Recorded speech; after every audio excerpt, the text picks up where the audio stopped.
பிதா சுதன் பரிசுத்த ஆவியின் பெயராலே ஆமென். இயேசு கிறிஸ்துவில் அருமையான சகோதர சகோதரிகளே, இந்த செய்தியுடைய தலைப்பு உன்மேல் எனக்கு கவலை உண்டு. 1 பேதுரு 5வது அதிகாரம் 7வது வசனம். உன்மேல் எனக்கு கவலை உண்டு. 1 பேதுரு 5வது அதிகாரம் 7வது வசனம். அருமையான சகோதரி சகோதரியே, இந்த செய்தி தயார் செய்து கொண்டிருக்கும்போது பல ஆட்களை கூப்பிட்டு நான் இப்படி பேசினேன். நான் ஏன் கவலை வருது, ஏன் பயம் வருது, ஏன் சோதனை வருது, ஏன் சோர்வு வருகிறது, இந்த 4 மனுஷனுக்கு இருந்தால் நிம்மதியான தூக்கமும் வராது, அமைதி இருக்காது. ஏன் கவலை வருகிறது, ஏன் பயம் வருகிறது, ஏன் சோதனை வருகிறது, ஏன் சோர்வு வருகிறது அப்படி கேட்குறப்ப உன் கவலை என்னான்னு ஒரு சகோதரியை பார்த்து கேட்டேன். ஏன் பிரதர் கேட்குறீங்க? பொழுது விடிஞ்சு பொழுது போனால் பிரச்சனைக்கு மேலே பிரச்சனை. நிம்மதியாக சாப்பிட முடியல, நிம்மதியாக தூங்க முடியல. என் வீட்டுக்காரர் குடிச்சிட்டு வந்து என்ன பண்ணுவாரோ தெரியல, பிள்ளைங்க சொல்கிறத கேட்க மாட்டேங்குது, சரியான வருமானம் இல்லை, கடன் பிரச்சனை. ஏன் பதர் தாங்க முடியாத கஷ்டமாக இருக்கு பதர். எங்கே பதர் படுத்தா தூக்கம் வருது, எனக்கு ஒரு நாள் செத்து பிழைக்கிறேங்கிறாங்க அந்த சகோதரி. இன்னொருத்தர்கிட்ட கேட்டேன், ஏன் பயம் வருகிறது அப்படி கேட்குறப்ப மனசாட்சிக்கு விரோதமாக, கடவுளுக்கு விரோதமாக, தன்னுடைய மனநிலைக்கு விரோதமாக ஒரு காரியத்தை செய்கிற பொழுதும், செய்த செயலோ காரியமோ பிறருக்கு தெரிந்து விடுமோ என்ற ஒரு நிலை வருகிற பொழுதும், ஏதோ ஒரு தவறுக்கு மத்தியில் என்னுடைய எதிர்கால வாழ்க்கை ஏதாவது சிக்கி கொள்ளுமோ என்ற நிலை வருகிற பொழுது பயம் வருகிறது. அதே போல் தீமையான காரியங்களை நெருக்கி வருகிற பொழுது, இப்போ ரோட்டில் போயிட்டு இருக்கும்போது ஆக்சிடென்ட் ஆகிருமோ, யார் இடிச்சிருவாங்களோ பயமாக இருக்குங்க, எய்த்தாப்பில் வர்ற வண்டி நேராக இடிச்சிருவாங்களோ இருக்க, இந்த மாதிரி பயம் வருகிறது. மனித நிலையில் பயம் வருகிறது. தீய சக்திகள் ஏதாவது நம்மளை பிடிச்சிக்கிட்டு, சாபங்கள், தீவினைகள், இவைகள் ஏதாவது வீட்டுக்குள்ளே இருந்து இப்படி இருக்கோ எப்படிங்கிற பயம். 3வதாக சோதனை. இந்த சோதனை வராமல் இருக்காது, சோதனை வந்து தான் தீரும். அந்த சோதனைகள் வருகிற பொழுது பலவித சோதனை வரும். 3 விதமான சோதனையை சொல்லலாம். உடலின் சோதனை, உடல் உணர்வுகள், உணர்ச்சிகள், எண்ணங்கள், ஆசைகள். எப்பொழுதுமே இந்த உடலானது தீமையான காரியங்களையே செய்யும்படி நாட்டத்தை உருவாக்கி தீமைகளுக்குள்ளாரையே போயிட்டுருக்கும். நன்மைகளுக்கு மாறுபட்டு செய்வதில் ஒரு இன்பம் உண்டு உடல். 2வது, உலகத்தில் ஒரு போராட்டம், சோதனை. எப்போ பார்த்தீங்கன்னா மாயை, கவர்ச்சி, இந்த மாதிரி உலகத்தோடு ஒட்டி வாழ்கிறதுக்கு, உலகத்துக்கு மாறி போகிறதுக்கு இப்போ ஏற்பட்ட ஒரு சூழ்நிலை பார்த்திங்கன்னா உலகத்தால் சோதனை. அப்புறம் பார்த்திங்கன்னா பிசாசு, நீ என்ன வேணாலும் வாங்கிக்க, மாந்திரிய சக்தி, அழிக்கும் சக்தி, இப்படியான ஒரு சோதனை. உடலால் சோதனை, உலகத்தால் சோதனை, தீவினையால் சோதனை, உறவால் சோதனை, இப்போ ஏற்பட்ட சோதனைகள். அடுத்தாப்புல சோர்வு. அருமையான சகோதரியே, உலகத்திலேயே மருந்து இல்லாத ஒரு வியாதி இருக்குனாக்கா அதான் மனச்சோர்வு. அந்த மனச்சோர்வுக்கு மருந்தே கிடையாது.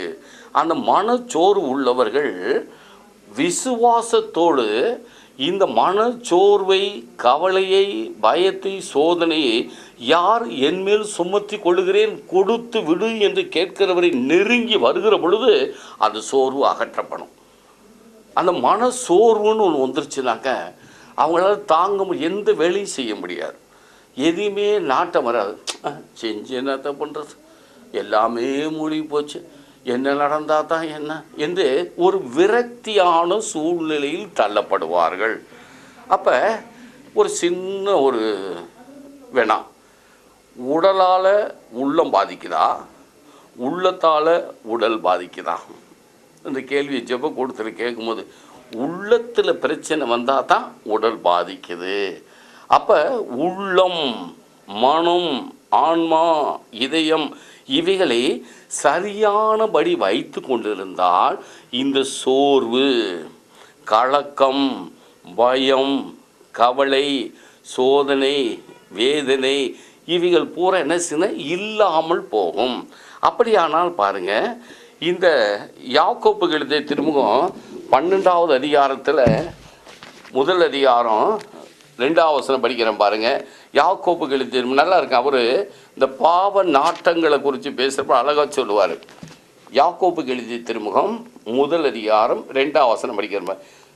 என் சகோதர சகோதரிகளே, பல வகையான சோதனைகளுக்கு உள்ளாகும் பொழுது நீங்கள் மகிழ்ச்சியாய் இருக்க வேண்டும் என்பதை கருத்தில் கொள்ளுங்கள். உங்கள் நம்பிக்கை சோதிக்கப்படும் பொழுது மன உறுதி உண்டாகட்டும் என்பது உங்களுக்கு தெரியட்டும். உங்கள் மன உறுதி நிறைவான செயல்களால் விளங்கட்டும். அப்பொழுது எக்குறையுமின்றி முற்றும் நிறைவுள்ளவர்களாய் இருப்பீர்கள். அதே போல் முதல் அதிகாரம் 13லேருந்து 15 வரலும் படிக்கிறேன் பாருங்க. 12லேருந்தே படிக்கலாம், எப்படி இந்த சோதனைகளை தாங்கிறது அப்படின்னு. யாக்கோப்பு எழுதிய திருமுகம் முதல் அதிகாரம் 12லிருந்து, சோதனையை மன உறுதியுடன் தாங்குவோர் பேறு பெற்றோர், ஏனெனில் அவர்களது தகுதி மெய்ப்பிக்கப்படும் பொழுது தம் அன்பு கொள்வோருக்கு கடவுள் வாக்களித்த வாழ்வாகிய வெற்றி வாகையினை அவர்கள் பெறுவார்கள். சோதனை வரும் பொழுது இச்சோதனை கடவுளிடமிருந்து தான் வருகிறது என்று யாரும் சொல்லக்கூடாது. ஏனெனில் கடவுள் தீமையின் தூண்டுதலுக்கு உள்ளாவதில்லை, அவரும் எவரை சோதிப்பதும் இல்லை. ஒவ்வொருவரும் தன்னுடைய சொந்த தீய நாட்டத்தினால் சோதிக்கப்படுகின்றனர். அது அவர்களை கவர்ந்து மயக்கி தன் வயப்படுத்துகிறது. பின்னர் தீய நாட்டம் கருக்கொண்டு பாவத்தை பெற்றெடுக்கிறது. பாவம் முழு வளர்ச்சி அடைந்து சாவை விளைவிக்கின்றது. பார்த்தீங்களா? இப்போ இந்த 4 காரியங்களுமே பாவ நாட்டங்கள், இச்சைகள், அடிமைத்தனங்கள் இவைகள் உருவாகிற பொழுது ஒரு மனிதனுக்கு கவலை வருகிறது, பயம் வருகிறது, சோதனை வருகிறது, சோர்வு வருகிறது. இந்த காரியங்களை நம்ம என்ன செய்யணும்னா, இதை நம்மளே வச்சுக்கிட்டு இருக்க முடியாது. ரொம்ப பேர் பார்த்தீங்கன்னாக்க டாக்டர்கிட்ட போய் பார்ப்பாங்க, உனக்கு ஒரு வியாதியுமே கிடையாதும்மா, எல்லா பரிசோதனையும் செய்து பார்த்தாச்சு, உனக்கு ஒரு வியாதியுமே கிடையாது. தேவையில்லாத கவலைகள், அவசியமில்லாத கவலைகள். அருமையான சகோதரனே சகோதரியே, கடவுள் கொடுத்த மிகப்பெரிய ஒரு அற்புதமான காரியம் என்னன்னாக்க, இந்த மாதிரியான காரியத்தை அவர் சொல்லுவார். அழகான வேத வசனம். இந்த 4 காரியங்கள் உள்ளவங்க சிந்திச்சுக்கோங்க. எப்போ பார்த்தாலும் கவலையாக இருக்கிறது, எப்போ பார்த்தாலும் எதை பார்த்தாலும் பயந்து நடுங்கி கொண்டு இருக்கிறது, எந்த சோதனைக்கு உள்ளாகிற, ஐயோ நான் எனக்கு செய்யக்கூடாதுன்னு நினச்சேனே, நான் பார்க்கக்கூடாதுன்னு நினச்சேனே, இப்படி சோதிச்சுட்டானே, சாத்தான் சோதிச்சுட்டானே என்று சொல்லி சாத்தான் மேலே பழிய போடாமல் அவைகளை நான் எப்படி மேற்கொள்ளணும், எப்படி அந்த சோதனைகளை வெற்றி பெறணும், யாருக்கிட்ட போகணும், என்ன சொல்லணும், என்ன கேட்கணும் என்ற ஒரு சிறிய வழிமுறைகளை நம்ம தெரிஞ்சுக்கிட்டோம் அப்படின்னாக்கா இந்த கவலை, பயம், சோதனை, சோர்வு இது 4 நம்ம வெற்றி பெற முடியும்.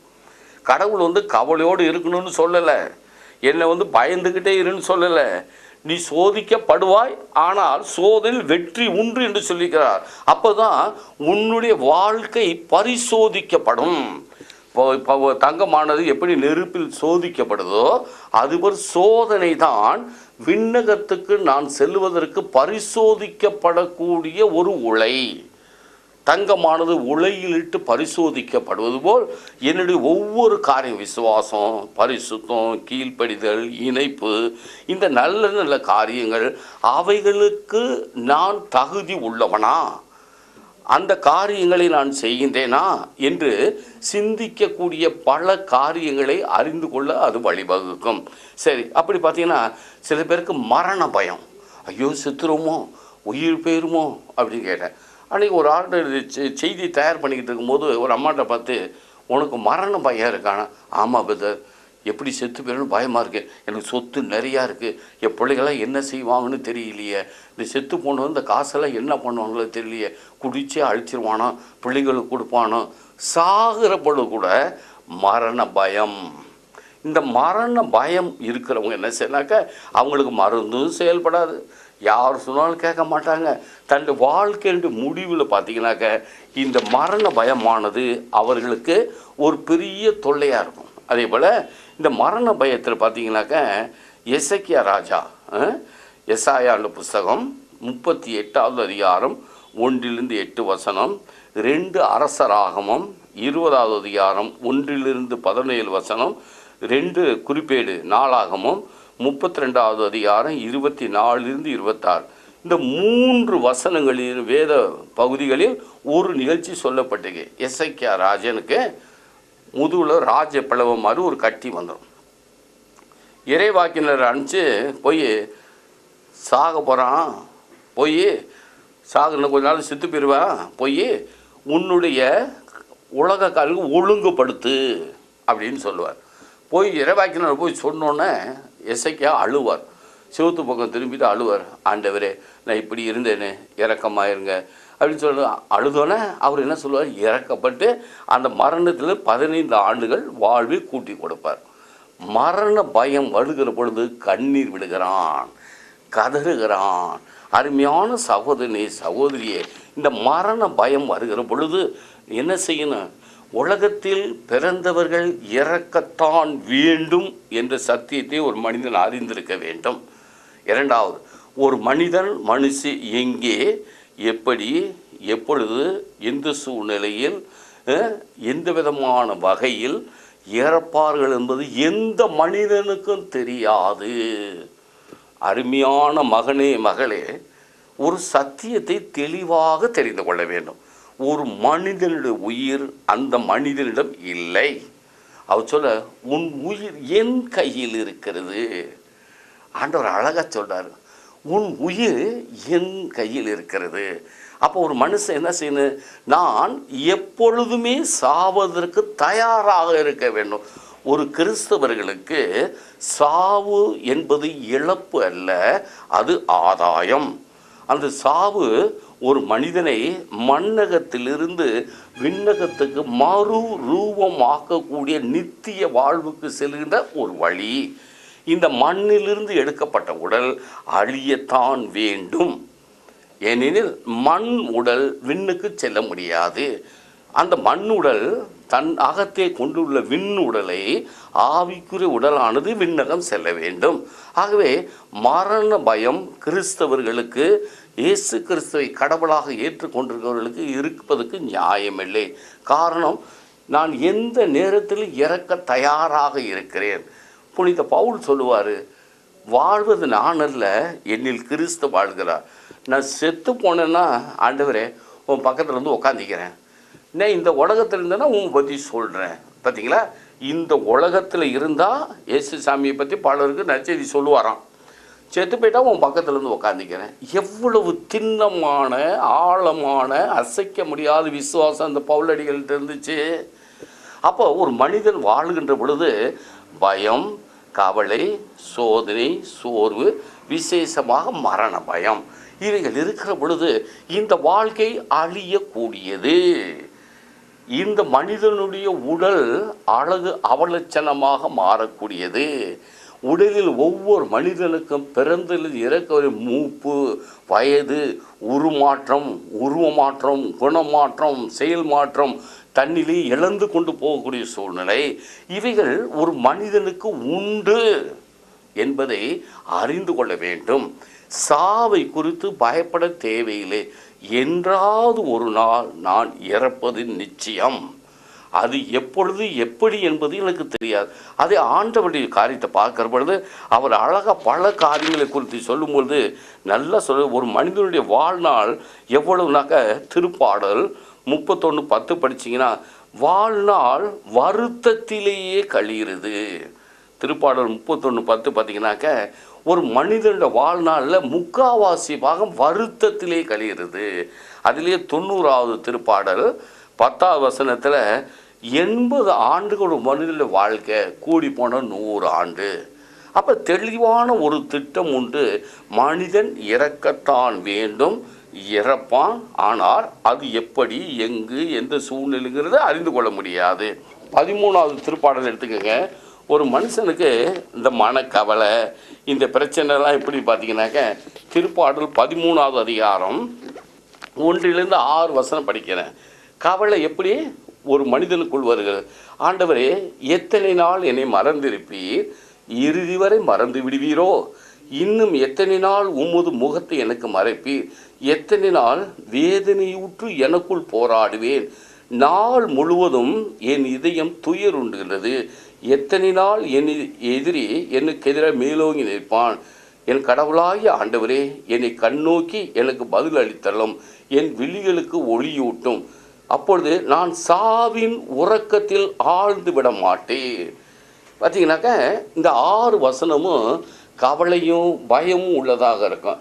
அதே போல் அதில் 18வது அதிகாரத்தில் 4-6 படிச்சிங்கனாக்க, ஒரு மனுஷனுக்கு கவலைகள், பயம், சோர்வு, சோதனை, மரண பயம், பிரச்சனைகள், சூழ்நிலை உருவாகும் பொழுது அவனால் தாங்க முடியாது.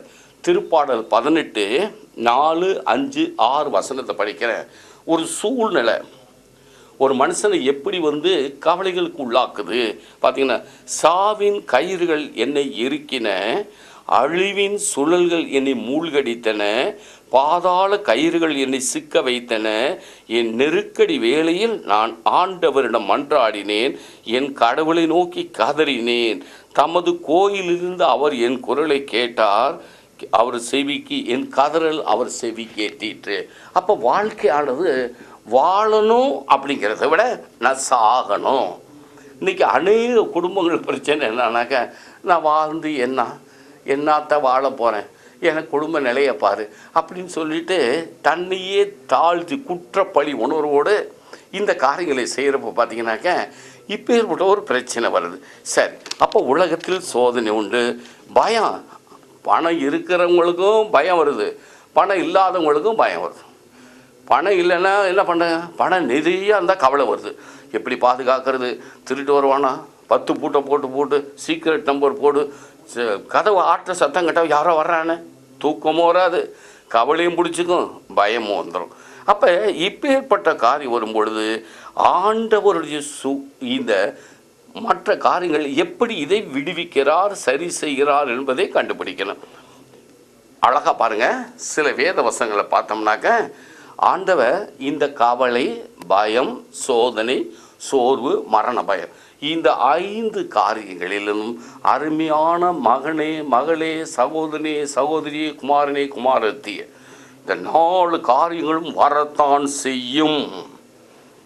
தப்பிக்க முடியாது, ஒழிய முடியாது. என்ன செய்யணும்? எதிர்த்து நெல். இவைகளை வெற்றி பெறுவதற்கு பரிசுத்த ஆவியின் வழியாக வல்லமையை கேள், அவர் உனக்கு தருவார்.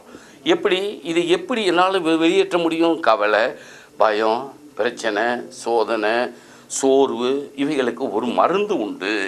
அந்த மருந்து தான் இயேசு கிறிஸ்து. அருமையான மகனே, மகளே, இன்று உன் குடும்பத்தில் கவலை, பயம், சோதனை, கணவனால், மனைவியால், வாலிப பிள்ளைகளால், சிறு பிள்ளைகளால், சொத்தால், உறவால், அப்படியே குடும்பத்தில் இருக்கக்கூடிய பிரச்சனையினால், பணி செய்கிற இடத்துல தீமையான காரியங்களினால், சமூகத்தில் இந்த பிரச்சனை எப்படி வருதுன்னு தெரியாது. ஆனால் எதன் வழியாவது என்ன செய்யணும், ஒரு மனுஷனை கவலையும், பயமும், சோதனையும், சோறும், மரண பயத்துக்குள்ளார ஒரு சிறிய வட்டத்துக்குள்ளார அடக்கி வச்சிடும். இந்த சோதனை வர்றப்ப சில வேத வசனங்களை நீங்கள் படிச்சிங்கனாக்க அதை கரெக்டாக தெரிஞ்சுக்கலாம். மத்தேயு நற்செய்தி 11வது அதிகாரம் 28வது சுமையோடு இருப்பவர்களே என்னிடம் வாருங்கள், சுமை தாங்கியாக இருப்பவர்களே, இதோ சுமை தாங்கியாகிய நான், என்னிடம் வாருங்கள், உங்களுடைய சுமைகளை நான் சுமந்து கொள்ளுவேன் என்று சொல்லுகிறார். சுமைகளை சுமக்கின்றவர். உன் கவலையை என்கிட்ட கொடுத்துடு, உன்னுடைய பயத்தை என்கிட்ட கொடுத்துரு, உன்னுடைய சோதனையை என்கிட்ட கொடுத்துரு, உன்னுடைய மரண பயத்தை கொடுத்துரு, உன்னுடைய சோர்வை என்னிடம் கொடுத்து விடு. அழகாக சொல்ல, கீழே விழுந்தவன் எழுந்திருப்பதில்லையோ. எரேமியாவுடைய புஸ்தகம் 8வது அதிகாரம் 6-8 வசனத்தை நீங்கள் படித்தால், கீழே விழுந்தவன் எழுந்திருப்பதில்லையோ. வழி தவறி சென்றவன் சரியான வழியில் வருவதில்லையோ?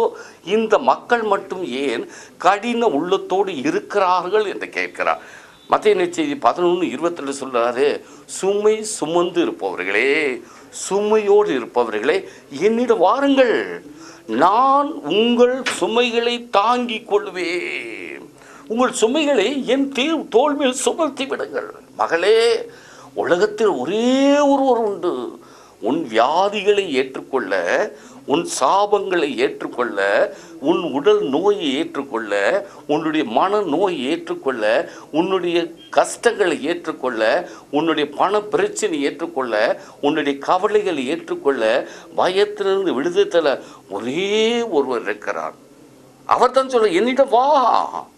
மகளை ஏன் அழுகிறார்? ஏனம்மா அழுகிறார்? யாருமே உனக்கு உதவி செய்யலையா?